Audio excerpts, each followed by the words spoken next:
Okay, welcome. Happy Friday to you. Maybe you say it's not a happy Friday. But let's see. Let's find out what happiness really is. If it's what we think it is, or if it's something other than that. So, to begin with, I'll suggest something to you, which is really quite a radical suggestion, which is that this experience right now is perfect, and that what it is that you are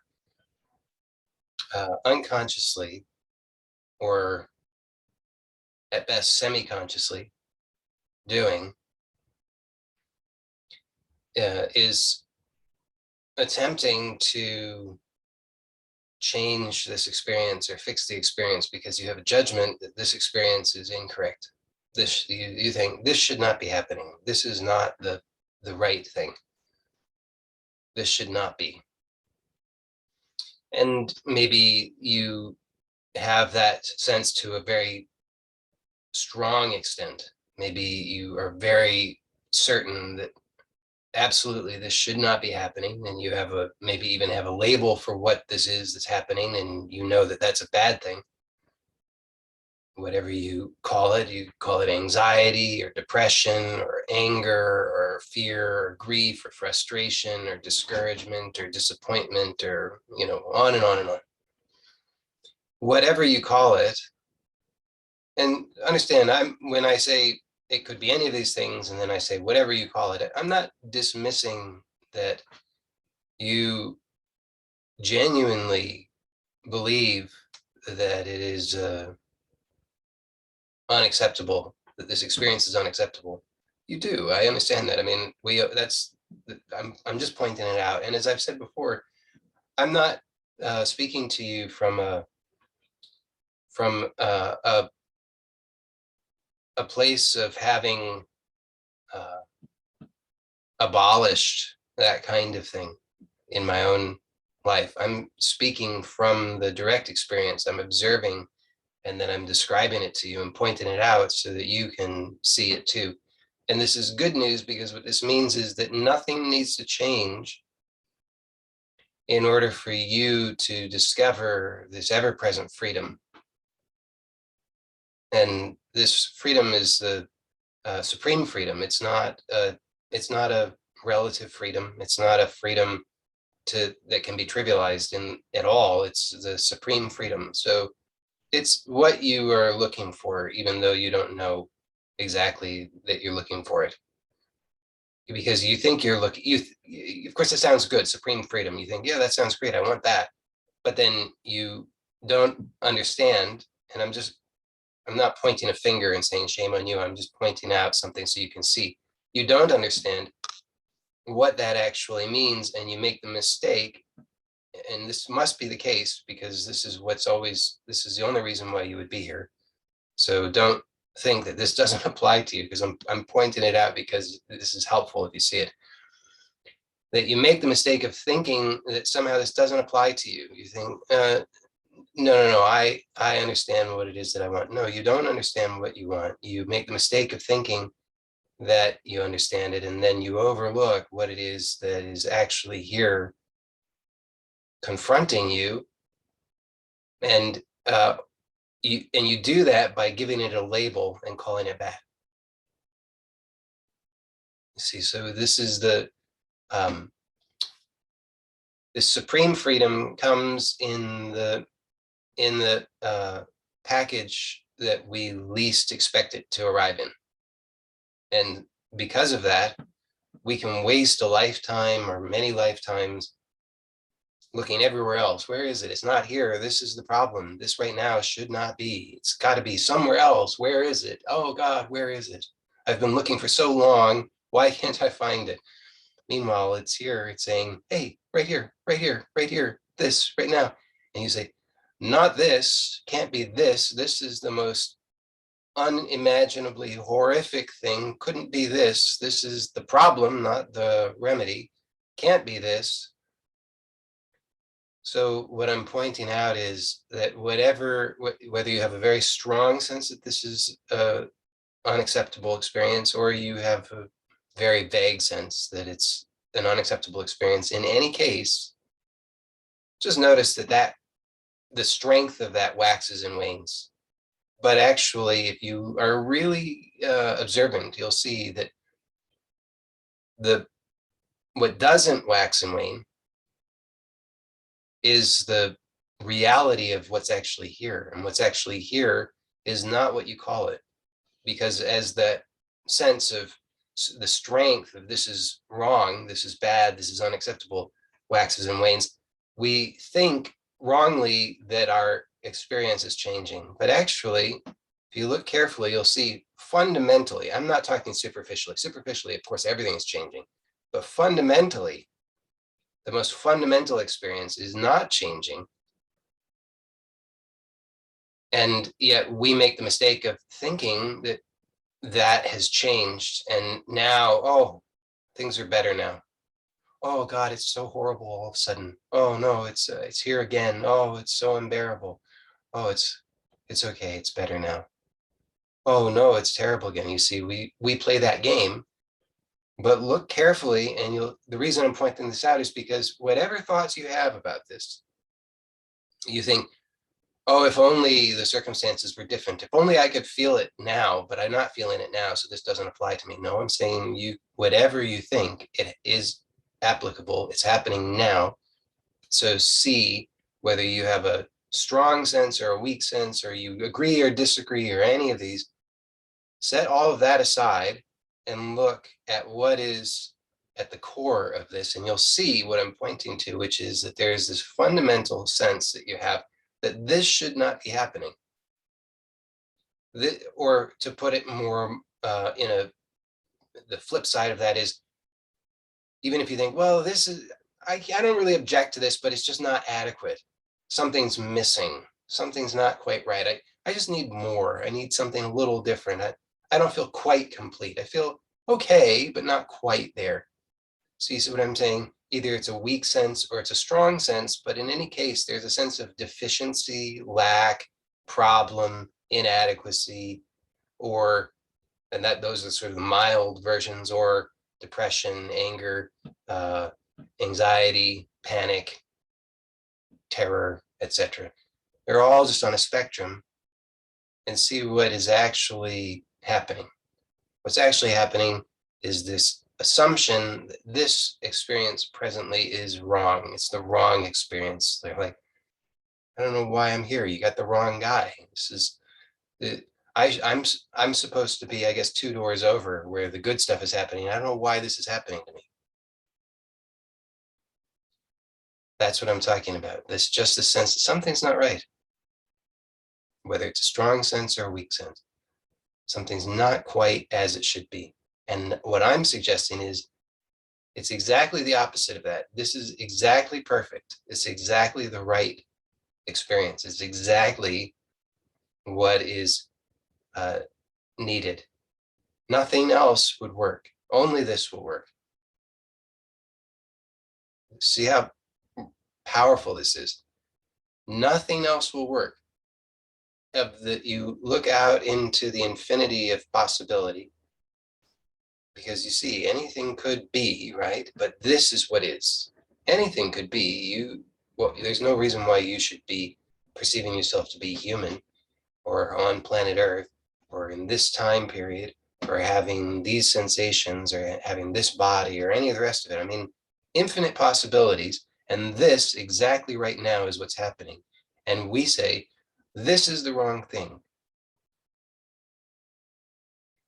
What I'm saying is, no, it's not the wrong thing. It's exactly right.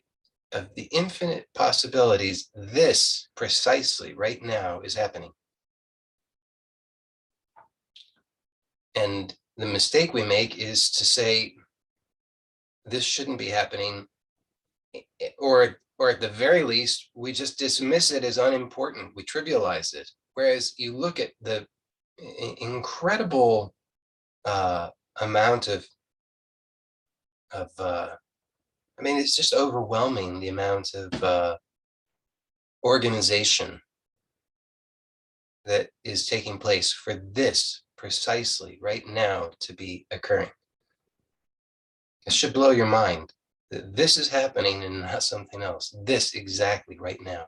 And if you think, I don't know what that is, well, yes, of course you don't know what it is. Nobody knows what it is. But also, you do know what it is, not in words. You know what it is because it's exactly this. You don't have to have an understanding of it in words or a reference point. It's exactly this. It's so intimate that there's no way that you can even get outside of it to compare it. It's just exactly this. And so in the vastness of infinite possibility, exactly precisely this, and consider the level of organization involved. I mean, down to such a level of detail that exactly this is happening and not something else. This is not a mistake, you see. That's the point. This is not a mistake. This is a let's say handcrafted, personalized, perfectly orchestrated miracle occurring precisely for you right now, ceaselessly. And what do? We say, this shouldn't be happening. Why me? And we feel very justified in that, don't we? Because we say, well, but nobody knows how bad off I have it. It's just really awful. It's terrible. It's not, it'd be one thing if it was just sort of like lackluster, but this is hell. This is absolute hell. This is the worst possible thing. Absolutely unbearably horrible. It's easy for these other people to talk because they don't know how bad off I am.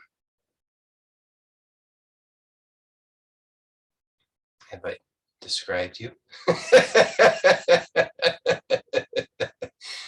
So now, just let this in, how radical this is. This right now is exactly right. Now notice, if you really let this in, and I'm asking you to do so, I'm asking you right now, this is not, I want to be clear, this is not a passive exercise where you just sort of join in and zone out and go to sleep. And you might think, oh, well, I'm not asleep, I'm paying attention. No, I mean, 99.9% of your life you're asleep. And I'm not pointing a finger. I am pointing a finger, but I wasn't pointing a finger and shaming you. I'm not shaming you in saying that. I'm pointing this out to be helpful.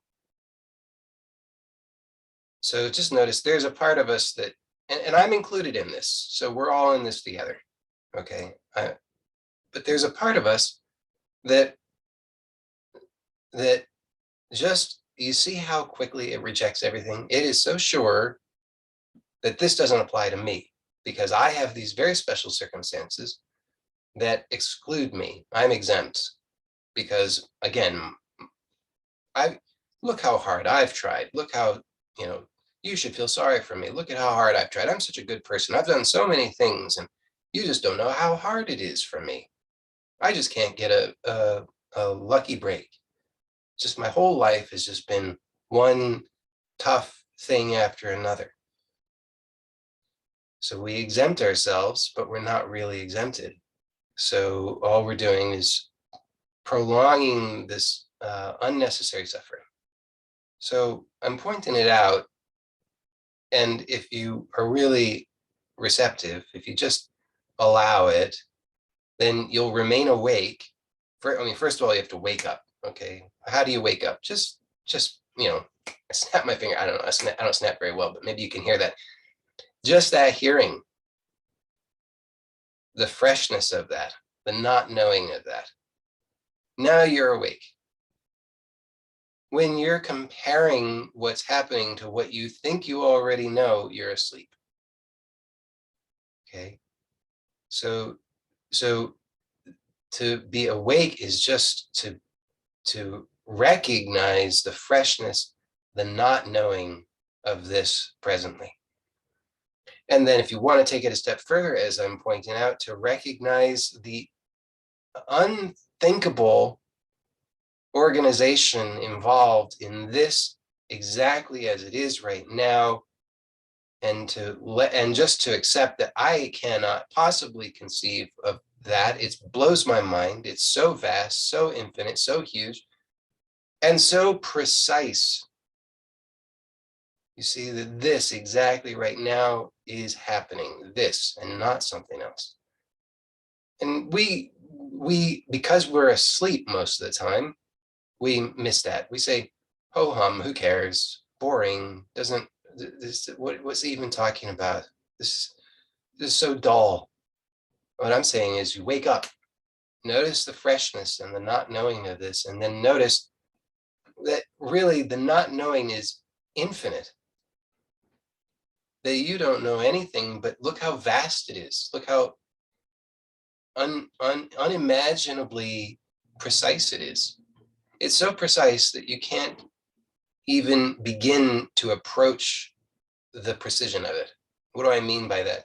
I mean, for example, we believe that there are lines in life, don't we? You think there's an edge to things. Of course you think there's an edge to things.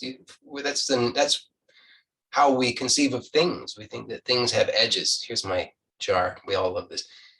You say, if I said, draw a jar, look at this jar and draw it, how would you draw it? You would draw it with lines, wouldn't you? I'm not saying that's bad. I'm just saying that's the way that we conceive of things. We can't, that's not wrong. That's the nature of conception, is that we wrongly imagine, or we delusionally imagine, that this unbounded experience actually is bound by lines, by definition. But you can't see it closely enough on the screen, but take a look at something in your own experience. Look at your hand, for example, and you think, same thing, if you were to draw your hand, you would draw it with lines, of course. But now try to find the lines. Look at that hand and try to find the lines. And maybe you have to get closer. Maybe you need better lighting. I need better lighting. But you try to find it, get really up close and see if you can find the exact line of the edge. I mean it. Try it right now. See if you can find that. See, I'm saying this is not a passive thing. You have to be actively participating. You have to be engaged. So see if you can. Don't just accept some thought, but look to see. And I hope you're looking. And what will start to happen, if you're really looking, you'll notice that your brain just has to eventually give up, because it starts flip-flopping. It's just, I know there's a line there. There has to be a line, but I think maybe that's the line, but I can't be sure. I don't really see the line. It's kind of blurry, but there must be a line, it says, and it keeps looking and keep trying to figure out. It's flip-flopping. There is a line, there's not a line. There is a line, there's not a line. There is a line, there's not a line. And then eventually, pop. You just don't know. And you start to recognize that that's what I'm talking about. That level of precision, that we can't even approach it. We can't find it. But here it is appearing in all these ways to us, through all of the senses and extra senses and all of the rest of it. Here it is, this full, live experience. High def. And yet we can't find the def. It's high definition, but we can't find the definition, because we don't have the ability to approach it. It's like a math geek out moment, but it's what do you call that? An asymptote, where if you have like a x squared, I think, you graph that, eventually it approaches infinity. never quite reaches it, but it approaches it. That's sort of what happens. We get closer and closer and closer. The closer we get, the more we realize how far away we are. We get so close that we realize we'll never approach it. We're never going to get there. That's the miracle that I'm talking about. That's what's happening presently. Now, look at your actual experience and see how hard you're working to overlay a definition. You see, if you really look closely at your experience, you realize that the closer you get, the more you realize how absolutely far away you are. You'll never get there in terms of the definition of the experience. That doesn't mean it's not real. It just means that you can't define it. So this is interactive. You must look for yourself. Look right now and see, what is my experience? I think I know what it is. I think I have a name for it. It's fill in the blank. You know, we think we know what the experience is. At the very least, you can say it's bad, undesirable, not good enough, lacking, deficient, not quite right. See, those are definitions. We think we know what those mean. Now look at the actual experience.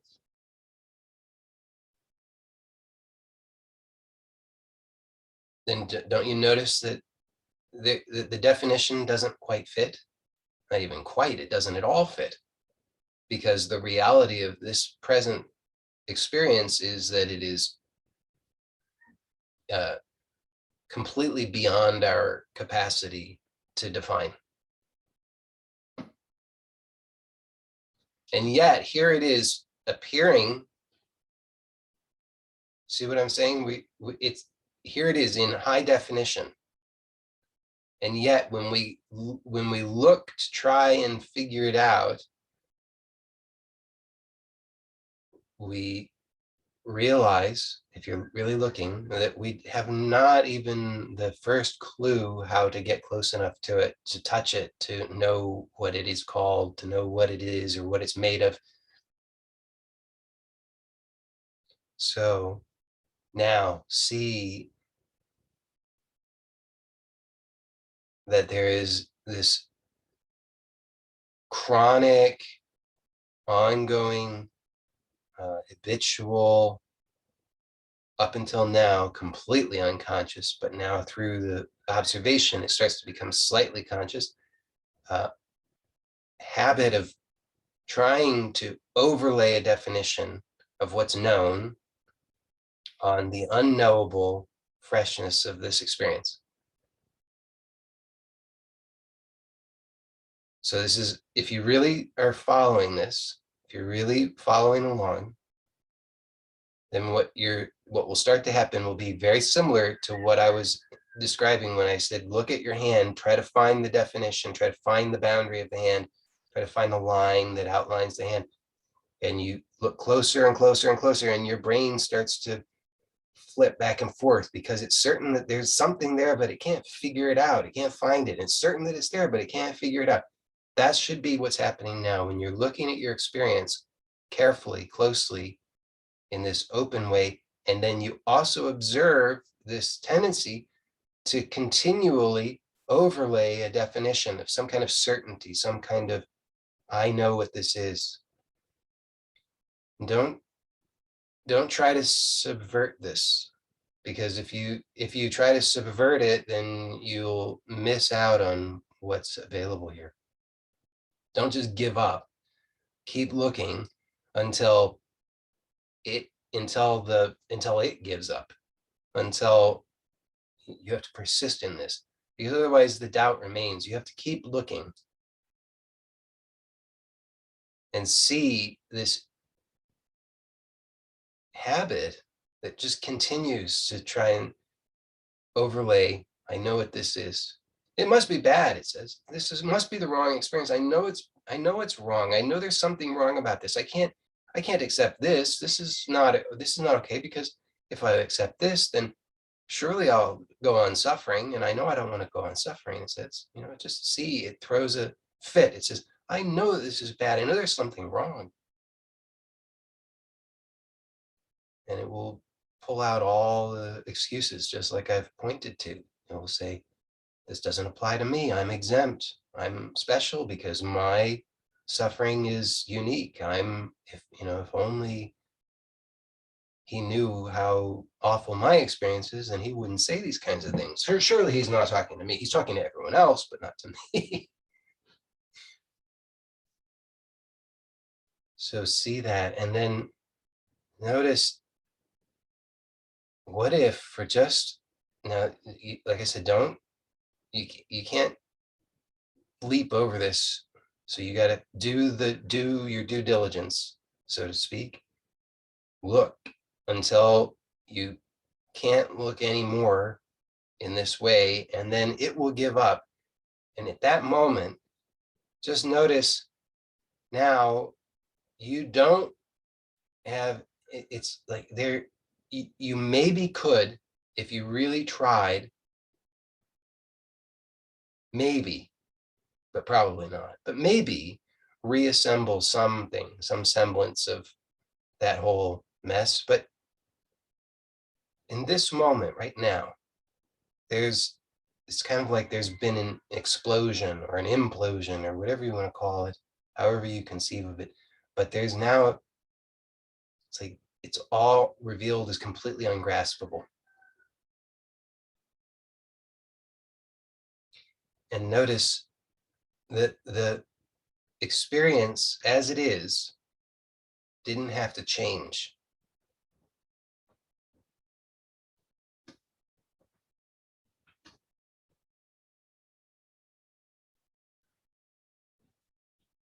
So this is I perceive that this is important, so I'm just going to clarify it a little bit more.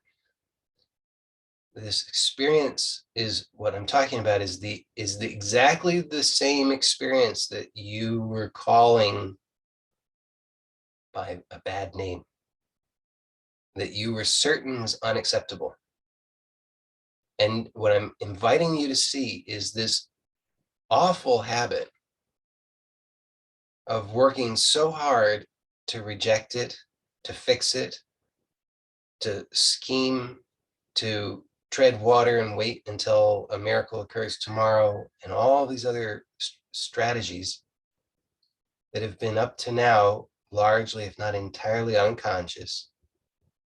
But just to see how much misery is involved in that habit, and that it all is founded upon this wrong notion that I know for sure that this experience is unacceptable, must be changed. In fact, it is the problem. If this didn't exist, I would be okay. This experience is definitely the problem. I must get rid of it.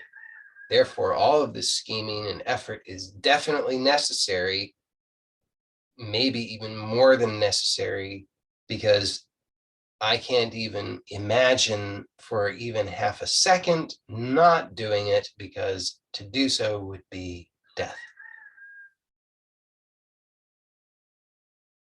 You see, so I want you to see how desperate this unconscious struggle has been. And you wonder why you feel bad. That's exactly why, you see.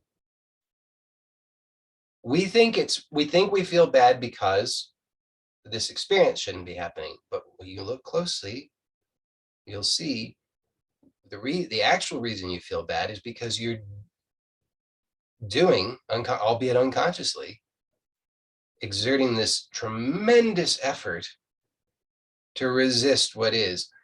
And not only what is, but the perfection of what is. All the while calling it imperfection, calling it unacceptable, calling it the devil.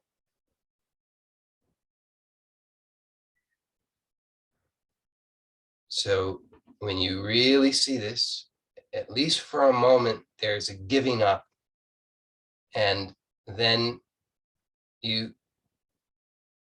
can just have this glimpse, at the very least a glimpse, maybe more than a glimpse, that this very same experience, which has always been unknown, but which now is clearly seen to be unknown, remains. And yet,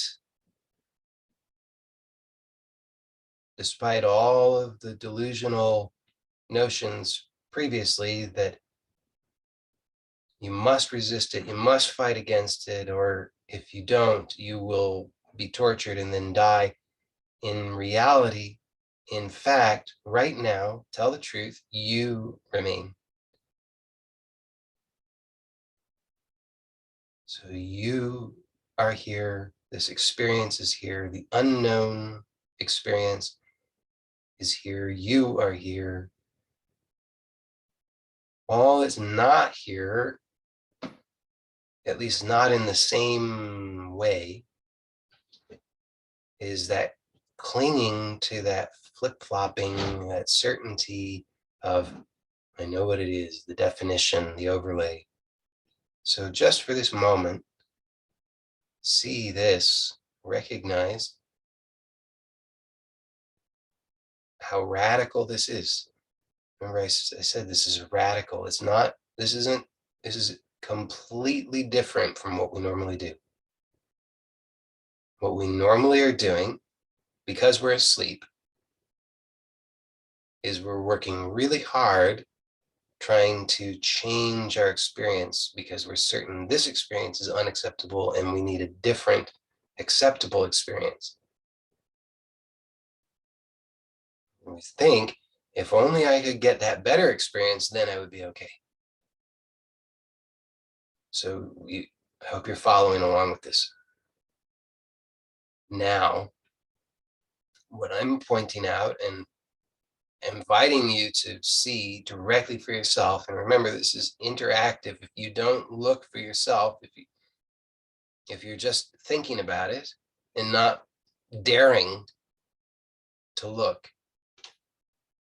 then this is useless. But if you really are looking and you're recognizing what I'm pointing to, which I want to be clear, this is not hard at all. This is really not a difficult thing. In fact, it's the easiest thing because it requires no effort at all. That's true, but I should clarify that. From the perspective of being asleep, it seems to require effort. But in the moment of wakefulness, it's clear that it requires no effort, that it's the abandoning of the unnecessary effort. So from the perspective of being asleep, you will misunderstand what it means to be effortless, and then you'll go in the wrong direction. So if you're not clear on the effortlessness, then don't aim for effortlessness. That's the wrong way to go.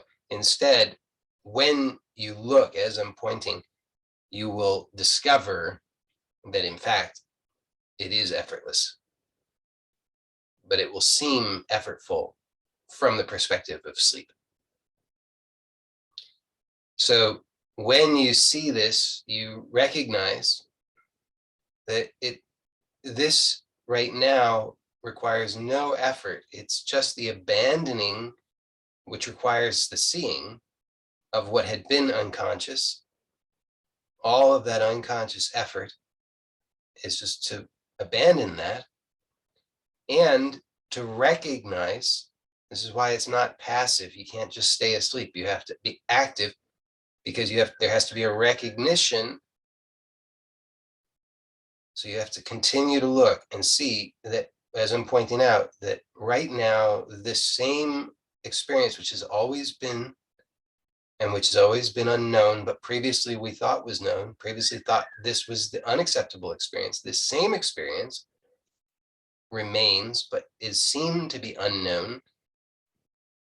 There may be a body sense of a kind of agitation. That's a possibility. I'm not saying it will necessarily be the case, because anything could be. You could enjoy the bodily sensation. There could be no bodily sensation. Or there could be a bodily sensation of agitation, the one that we're still have an association with unpleasantness. That's possible, but notice as you continue to look, you see that the reality of this experience, including that bodily sensation, if there is one, is that it's unknown. So you can see, and this is really important, how much effort has gone into rejecting this experience. Like, just look and see how much effort. It's monumental. A lifetime of effort going into rejecting this experience, all based on the faulty notion that I know what this experience is and it's bad. Now, the mind may still come back in and say, but I'm certain that it's bad. It's got to be bad. It's awful. Okay, continue to look. So once you have this glimpse, then don't make the mistake of insisting, throwing some sort of tantrum and saying, it's not fair, I should just get to continue to see this for free. No, once you see how incredibly supreme this freedom is, why on earth would you sacrifice it? So don't make excuses, just see and then continue to see. And even if there's a tantrum occurring, fine. But it would be like, there's a fire in the house and your 2-year-old doesn't, imagine you have a 2-year-old, your 2-year-old, is throwing a tantrum. I don't want to go out of the house. You're going to stay in and burn? So here, whatever tantrums are thrown, we don't need to be aggressive about it. We don't need to be hostile. We don't need to do battle. We don't need to argue. We don't need to shame or judge. It's not about any of that. It's just about recognizing what is actually true and using intelligence. So you catch a glimpse, and as I'm saying, it's not hard. And there are a couple of new people here, I think it looks like today, but for the most part, anybody who's been participating in these meetings has, for a little while at least, you've had a glimpse. Maybe everybody here has had a glimpse. Hopefully you've all glimpsed it today in this pointing. Now, you just see how much work goes in doubting that, scheming, trying to attain something in the future, and notice how that's all more of the same, where there's this insistence that I know what this experience is, this is wrong, this is the bad experience, and I need to have a better experience, then I can be okay. So you see all of the effort that goes into the rejection, attempting to fix the experience. And you won't see it unless you look, because it's unconscious. So by definition, you're not seeing it unless you shine the light there. You have to be willing to have the courage to shine the light there. And it does require courage because,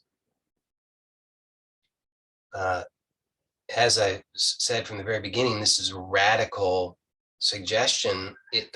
What is radical means root. It goes to the root. This is not about dressing up something in a pretty way. This is about seeing what is, and to see what is means to see the lies that the delusions that we've been living under. So that can be challenging, and it takes courage, because it's really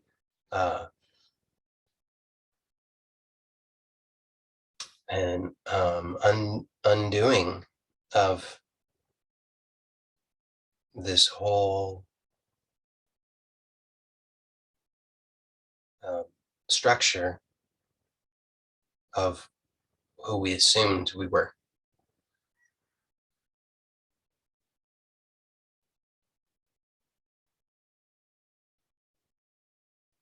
And it completely rewrites everything.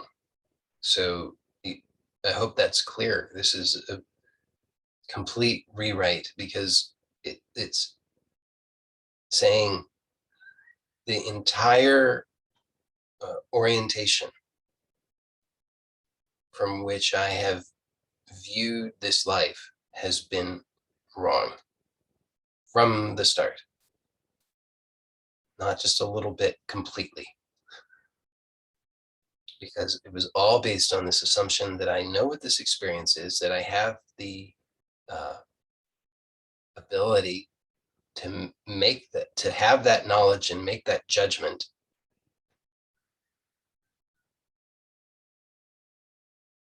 And just you see the foundation for that knowledge and the judgment is uh,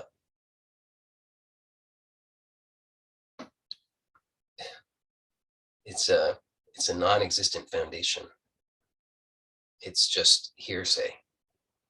It's because somebody suggested it, and somebody had suggested it to that person, and somebody had suggested it to that person, on and on and on, back into the depths of time.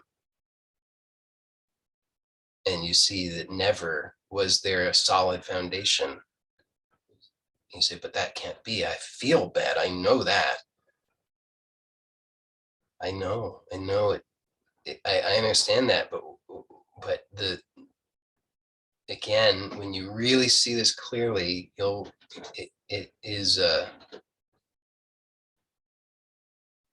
undoes everything.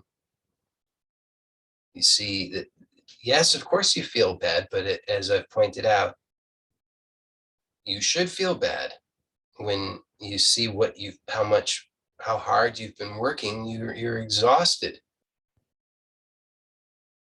but it was all you've been in this, entrenched in this battle from the very beginning, relentless battle.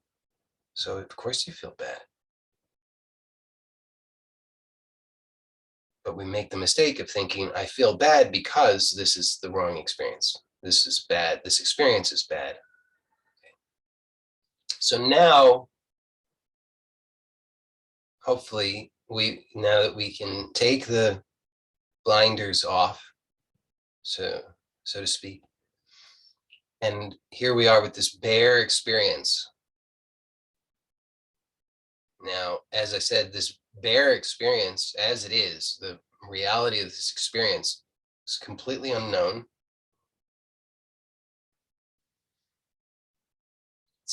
So the nature of the unknown is it's infinite. It's beyond infinite. I mean, infinite is like, it is not even the right term, because you consider, well, it's like the known is infinite, the unknown is beyond infinite, because we can't even quantify it. So the unknown is so absolutely vast, unbounded, that we can maybe, so one possibility, I mean, several possibilities. One possibility is you just surrender to that and experience, there's a kind of free fall, and you can experience that as we'll call that bliss.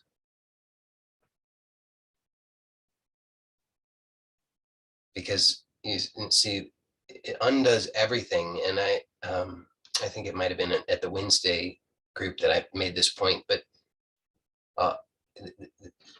in this free fall, or in this meeting of the infinite, or this folding of the unbounded into the unbounded, there's everything is taken, everything is surrendered instantly. So there's nothing held on to, there's no baggage, there's utter lightness. So there's a possibility that this can be experienced or perceived as bliss. So if that's the case for you, congratulations. That's wonderful. I'm happy to hear that. And if that's the case, then just enjoy that. Nothing else is needed. If you, on the other hand, another possibility is that this this habit remains, and I've already kind of pointed this out, that of interpreting the bodily sensations as undesirable. So because the habits remain in the body, mind, and the system to try and do something, get hold of something, protect itself, figure it out. That's how it's been programmed. It's just the entire programming of the body mind is success equals getting something, grasping. And so its habit, because of its conditioning, is to continue to try and grasp. Now, when everything is revealed to be ungraspable, that can produce a kind of agitation. That's another possibility. Because of the habit, the residual habit in the body mind of wanting to grasp, but everything, it just constantly keeps coming up empty-handed. There's nothing here that can be grasped. So then there's just this kind of, agitated state. And so that's another possibility. So if you notice that, then what you can see what happens is maybe the mind comes back in and starts labeling again. So you see the same pattern reasserts itself and says, oh, this is bad. This is a wrong experience. This is anxiety. This is, whatever, fill in the blank. So now what we're going to do, take a little bit of time now to use a very simple technique for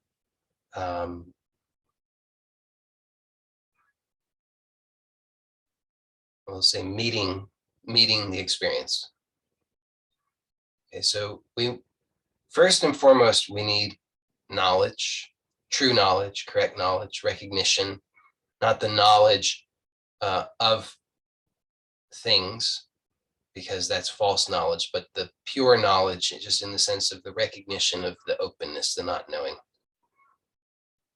So that's the clear seeing, the direct seeing, which is what all of this pointing up to now has been. So that's essential.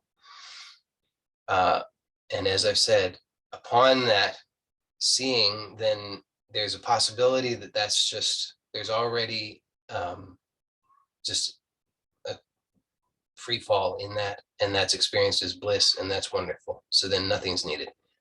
However, if there is this sense of agitation, then we want to couple the direct knowledge with a technique that will allow us to continue to, let's say this technique is a technique of cultivating courage. So it gives us the courage to continue this direct meeting of the experience, the raw, bare experience as it is. Okay. So it's a very simple technique. Some of you will already be more or less familiar with the technique. Some of you, especially if you're new, you won't know it. All we need is just we're going to keep the body very still, but not rigid. So we want the body to be still and relaxed. Now, of course, at first, body's anything other than relaxed. So the starting point is it's not relaxed, and it's very rigid, even though you may not be aware of just how rigid it is. So the technique, the process, allows us to become more intimate with that rigidity and those habits of unnecessary effort, so that through the uncovering and seeing of that, they start to fall away. Now, the goal here is not to become perfectly still and relaxed. We're unlikely to ever arrive at that imaginary ideal state, but we use this technique as a process that points in a direction, gives us a way to focus, and allows us to continue to meet the experience. So don't make the mistake of thinking that you have to be perfect in the practice in order to have the right outcome. It's just a tool that can be useful. Okay, so you can do this from any posture. If you can do it seated, that I would say that's often ideal. But if you find that challenging for whatever reason, you may do it lying down. If you can do it seated without a backrest, that would be fantastic. If you find that too strenuous, then you may use a backrest, you may recline, whatever. But if you're able to do so seated without a backrest, that would be wonderful. And then close the eyes, just because it will make it a little bit easier to tune into the sensations and make these observations, and just notice the surface that your body is on and the contact of your body with that surface. And then notice that you are likely making some unnecessary effort in the body in the contact with that surface. So just notice what you can soften there. And none of this is to be done perfectly. It's just a gentle observation and release of whatever can be easily released. So there's never any need to strive for perfection or berate yourself because you think you're not doing it well enough. As long as you're just participating sincerely, then you're doing it correctly. So now just become aware of the breath. And we're not trying to control the breath or count the breath or anything here. We're just becoming aware of the breath.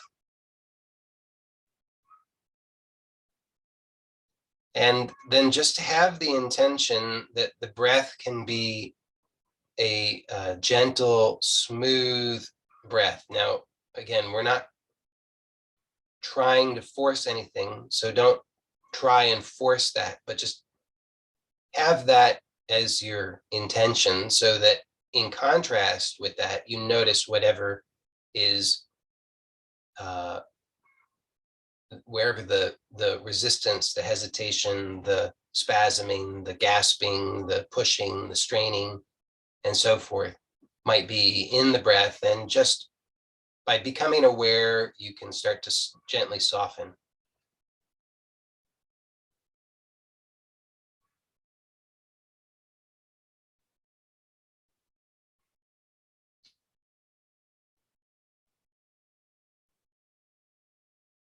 And it's important here just to note that we're not aiming to arrive at a better experience with this technique. This is not about achieving relaxation as you conceive of it. It is not about feeling the way that you think you should feel. It's just about following along exactly as instructed and allowing the experience as it is.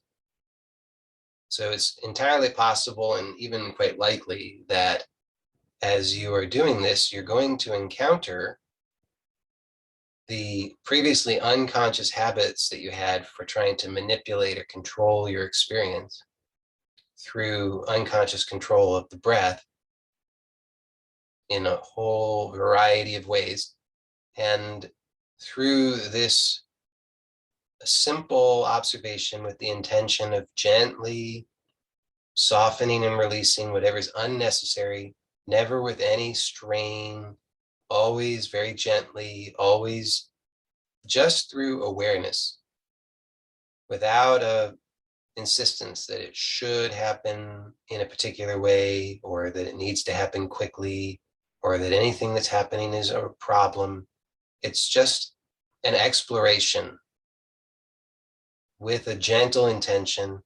And so through that intention and the observation, you're becoming aware of unnecessary effort, unconscious habits of manipulation of your experience, and you naturally, gently, bit by bit, slowly soften them. And as you do, you will come more fully into contact directly with the bare experience as it is, uncontrolled, unmanaged. In fact, there's not even someone separate from the experience. There's not even an experiencer. There's just simply this living experience occurring.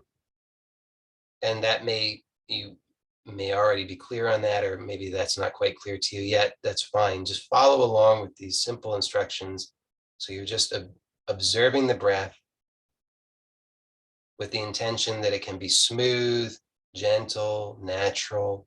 What does that mean? It means that there's a complete inhalation, followed by a complete exhalation, followed by a complete inhalation, followed by a complete exhalation. So no unnecessary breath holds or spasms or turning of the breath at premature moments. And of course, you'll encounter all of those things. So it's not about judging, it's just about observing and following through on the intention, just to gently soften, and the willingness to encounter the bare experience as it is. Now, I'll make another point here, and this, depending on how experienced you are with this technique, it's possible that just what I've described so far is more than enough for you, in which case you just stay with that. But for those who are a little bit more experienced, then the next step, it's a little bit more advanced, is to start to be aware of these movements that have previously been unconscious of this skeleton to accommodate the breath. So you'll start to notice these sometimes large, sometimes very small, subtle movements that are habitual of the skeleton to accommodate the breath. And of course, there's going to be some movement naturally in the rib cage, but here I'm talking about if you notice that the lower back arches, or the pelvis tilts, or the shoulders raise, or the wrists are bending, or the fingers are tensing, these kinds of things, then just become aware of those and let the whole skeleton come fully to rest, so that the structure of the bones is stable.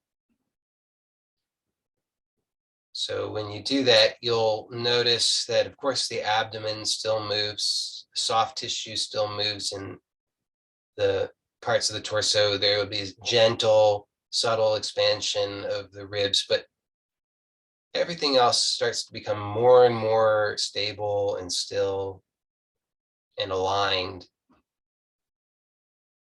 And of course, if your breath is fairly large, and by that I really mean larger than necessary for you, then it might take a little while to relax enough into a more appropriately sized breath in order to allow the bones to really come into alignment and rest. Because when you're really allowing the whole body to be profoundly still in the breath, then the breath is, the volume exchange is not particularly large, actually.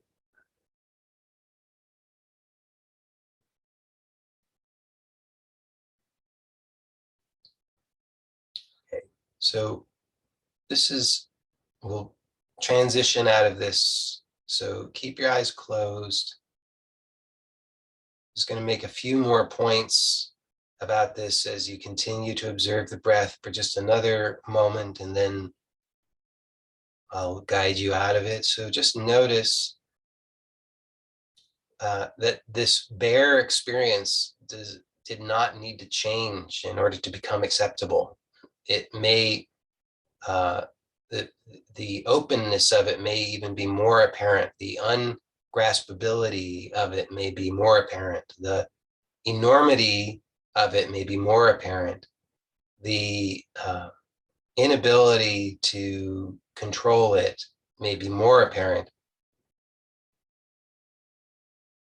But you notice that what does happen as you follow along with this simple process is that your confidence in your ability to just directly meet the experience increases. And notice that, much as I pointed out before, here what's happening is you observe that all of those previous manipulations, the armoring, the restriction, the limitation, the frustration that you mistook for yourself and that were inserted into or overlaid on this experience sort of fall away or dissolve, at least partially. And what's clearly shining forth is that this bare experience is here, vast and open, and you remain.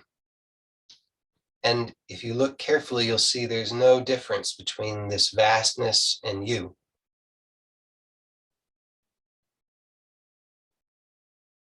So this is a very powerful, it's a very simple but very powerful technique that you can make use of anytime. And now we'll begin to transition from this technique. So we just want to be somewhat respectful of our nervous systems. We don't want to do anything too jarring or shocking. We probably should have made some significant shifts in the functioning of the nervous system. So we're going to slowly begin to open the eyes. Don't just fling them open, but slowly open the eyes so that you can begin to assimilate the perception of outer with this more integrated totality of experience that presumably you've been noticing for the last few moments. Just let that all be integrated so you can just clearly see that all of this so-called outer experience is not separate from the inner experience. Those are just artificial overlays. But we want to give the nervous system an opportunity to catch up with that. Because if we're too aggressive, then we'll just freak ourselves out. Then we'll have to calm ourselves down. So we don't want to do that. So let's just reacquaint yourself with moving the body gently. You can just turn the head and move your hands.